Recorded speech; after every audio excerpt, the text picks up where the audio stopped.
Good evening. 5 tuberculosis TB cases have been confirmed at one of Jamaica's correctional facilities. A media release from the Department of Correctional Services this morning did not name the facility. In the release, the Ministry of Health and Wellness said it has collaborated with the correctional services to conduct tuberculosis TB screenings for inmates at the local correctional facility. This, the Health Ministry says, follows the notification by the Correctional Services of 5 confirmed cases among inmates who have been hospitalized and are responding well to treatment. No staff member has tested positive for TB. Meanwhile, the contacts of the hospitalized inmates have been identified and are being screened. The ministry also informed that already close to 100 inmates have been administered the Mello skin test, which together with screening for symptoms including coughing, weight loss, and fever is done as part of the first level of evaluation for TB. The next level of evaluation involves a chest X-ray and a sputum test for which inmates are currently being scheduled. TB is caused by a bacterium called Mycobacterium tuberculosis. It usually attacks the lungs, though it can attack any part of the body, including the kidneys, spine, and brain. Not everyone infected with TB bacteria becomes sick, as there are 2 TB conditions that exist. These are latent TB infection, which is where the bacteria lives in the body without getting you sick, and TB disease, which is where the bacteria is active in the body. If not treated properly, TB disease can be fatal. We will bring you more on this story in subsequent newscasts. Minister of Health and Wellness, Dr. Christopher Tufton, said this current government has unveiled the most ambitious public health plan that Jamaica has seen since independence. Minister Tufton was the main speaker at the area council meeting held at the Bethel Primary and Junior High School in Hopewell, Hanover on Sunday. There he addressed the issues affecting the Cornwall Regional Hospital in Montego Bay, St. James, which he said is a legacy that only the Jamaica Labour Party can fix. A real challenge for many people. Well, I don't want to say or apportion blame to any one administration or health minister for Cornwall Region. The truth is we are on the bridge and we must fix the problem. I have no problems with that. And sometimes the criticisms will come at me and I absorb the criticism because one thing people can't say about me, I don't run and hide from problems. I fix problems when the problems are here. And I don't deny that they exist. I recognize that they exist.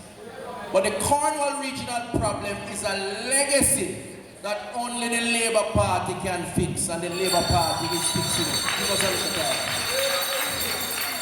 In addition to that, if you go to the Cornwall regional site now, you see 3 cranes in the air building out a 6-story building, an adolescent and children hospital, which will make a major impact here in the West. So you don't have to go to Bustamante Hospital for children anymore if you have a problem with your youngsters. The Labour Party is going to complete that project over the next 2 years. The Health and Wellness Minister relayed that the government is now in the process of developing new designs for the St. Anne's Bay and Maypen hospitals, and that a complete design has been set for the Spanish Town Hospital, which is a 6-story building. Dr. Tufton called on the supporters to be proud of the JLP. All I have to say to you is this. We must be proud of our political organization. We are not perfect. We have challenges. We never inherited a bed of roses. We never inherited a perfect system. And in public health, the system was broken. Indeed, the system is still broken. What was broken over 30, 40 years can fix in 5 and 6 years. But what I'll say about Andrew Holness as Prime Minister and this cabinet and this administration, we have made more efforts to correct the wrongs of public health than any other administration since 1962, and I make no apologies for it. We took the Jamaican people through Chip V. The PNP couldn't do it. That's why the people voted them out. You remember? We then encountered Zig V. They don't even know what Zig V name. They might just sit on the sides and watch. Then we had 1 year of a dengue outbreak. Then we had the big one, COVID-19. And I keep saying in a profound way, with due respect to all the detractors, including them at Hope Road, that if the Jamaican people had felt that their confidence in us didn't warrant the support, then we would be in opposition today. Now, in response to several demonstrations across the country in the past week, Dr. Tufton says the practice of standing outside a hospital to say that institution is unsafe needs to be stopped. We don't want to get into a tit for tat and a kias, nor do we want to be irresponsible, any of us as leaders, to give an impression by standing out at a hospital gate with a black outfit or orange outfit that somehow it is unsafe to go in a hospital. It is an irresponsible act, and they need to stop it. Stop it on behalf of the Jamaican people. Stop it if they mean the Jamaican people well. There are other ways to express yourself. They did some of that in Parliament. Never got anywhere, but they did it. And that's their right to do. But we mustn't give Jamaicans the impression that if they're sick, they can't go to a hospital. That if they're not feeling well, they can't go to a health center. And that is the extremity that the PNP is now engaged in. It must be rejected by one. It must be rejected by all. Labour rights, continue to keep your head high and keep focused. In other news tonight, Member of Parliament MP Everald Warmington lashed out at the opposition leader Mark Golding in a fiery presentation at a party conference on Sunday night. MP Warmington, referring to the opposition leader, asserted that the People's National Party, PNP's leader, will never beat Prime Minister Andrew Holness. Then you should say, Siaga, when say, my leader born ya, my leader from ya. Siaga born in Boston because of accident. You're not playing then. Where Mark Golding, mother for you come from? A white man, white one from England. Okay? So don't talk about my leader born ya. And you attack Siaga then. And you not attack Mr. Kawam, yes, my leader, PNP and this Prime Minister where? Jamaica. If he wants to be Prime Minister, go back to England, Ireland, Wales, or Scotland. But then beat Michael Hanjo Holness. I don't talk about color and race. They started it. Let me finish it. See again, whites and brown up there, sir. But where did they come from? Where Bakramasa, we don't want that anymore. Okay? Me a man talk my man, you know. Nobody tell me if you say. I don't throw party line on the line. I talk from my heart. I know that I'm my way out. I can say anything I want to say. As long as I don't embarrass the Prime Minister. I say what I have to say. Let them go to hell. Let them go to bloody hell. The last time I say this is a PNP territory. When they say Westmoreland was PNP territory and property, which part of Bakamasa am I from? Who up there now? A 3 GLP member of Parliament. Their parties say these were PNP territory. Them buy it. Them buy it, them own it. Most of them don't even own their own bedroom.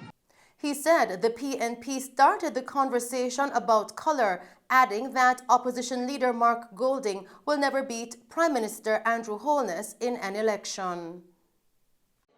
Andrew Holness is the greatest we have seen. I maintain that Edward Philip George Siaga was the greatest prime minister. But comes a time when a young man step forward and be greater than him. Andrew shall be prime minister as long as he wants. Continuing with the news tonight, opposition spokesperson on industry, investment and global logistics, Anthony Hilton, is calling on the government to take action to fix the problems at the Port of Kingston, as these issues have resulted in a growing backlog of goods ahead of the Christmas season. Mr. Hilton pointed to reports of heightened surveillance and inspection of goods by the Customs and Border Control agencies as one of the factors causing delays. He argued that delays in clearing vital supplies and materials for producers and consumers during the peak Christmas season are increasing the risk of the economy slipping into a recession. This would prolong the negative economic effects of the COVID-19 pandemic. Mr. Hilton is calling on the government to take the lead in urgently engaging all stakeholders in the port community in a discussion to fix the problem as quickly as possible. Still tonight, the police in Portmore have launched an investigation after a man's body was thrown from a Toyota Probox motor vehicle last night along the George Lee Boulevard in Edgewater, St. Catherine. Reports coming into our news center are that the body of the unidentified male had blood coming from the head. The man was clad in a white shirt, khaki shorts and black slippers.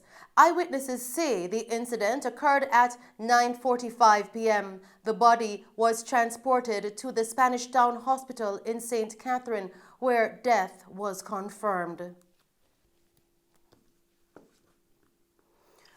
Continuing with the news tonight, Minister of Foreign Affairs and Foreign Trade, Senator Kamina Johnson-Smith, is calling on fisherfolk to operate responsibly on the high seas, warning that persons caught fishing illegally could face imprisonment overseas. She explained that illegal fishing is a major international issue. Vessels are seized, and that's part of a judicial process, and the crew is liable to be imprisoned. She stated that if a decision is taken to commence that process, it becomes very difficult, as these are not political processes in which governments can engage. Senator Johnson-Smith, who was making her contribution to the State of the Nation debate in the Senate recently, further urged boat owners to insure their vessels against damage, loss, seizure, and importantly, to ensure the care and protection of crew members. Senator Johnson-Smith indicated that her ministry will be collaborating with the Ministry of Agriculture and Fisheries to establish a policy on how to address and treat with these matters. She noted that the ministry is hopeful for a positive result from an active case involving 34 Jamaicans whom it is believed were fishing illegally in Colombian waters. Senator Johnson-Smith noted that the ministry over the last several years has facilitated the repatriation of scores of fishermen who found themselves in situations of distress at sea in other countries in the region. These include 28 fishermen who were repatriated after their boat exploded off the coast of Colombia, as well as others who were detained for fishing illegally or held in other criminal activities. She added that approximately 150 Jamaican nationals have been repatriated in these circumstances in recent years. And those are the stories making news